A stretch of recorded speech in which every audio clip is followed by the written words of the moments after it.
Hello everyone, I am Kim with the City of Downey Parks and Recreation Department. Today I'll be teaching you how to make fireworks in a jar. The Parks and Recreation Department wants to provide you with enrichment activities to do while you are at home.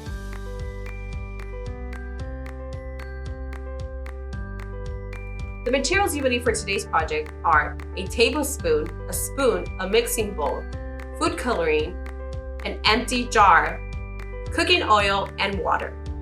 Now, let's begin.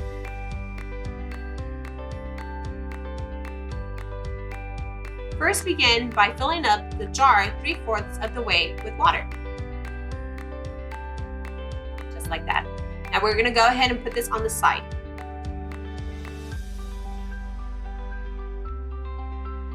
Next, let's get our mixing bowl.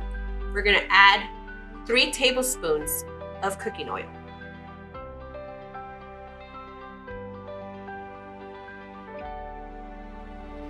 Just like that.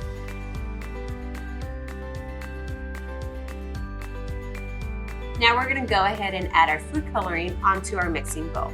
Now you're going to want to add 3 to 5 drops for each color you want to use. Okay, once you're done adding all the food coloring into your cooking oil, you're going to see that it's not mixing. So what we're going to do, we're going to go ahead and mix it with a spoon. Now this is going to create smaller droplets.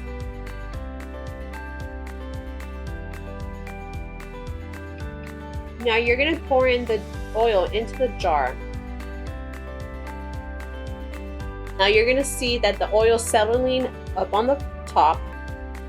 Soon the food coloring will begin to shoot down and mix into the water, creating a firework effect.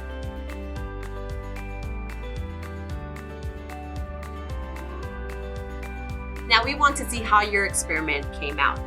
Go ahead and upload your pictures onto social media, #DowneyAtHome. Stay safe, stay tuned.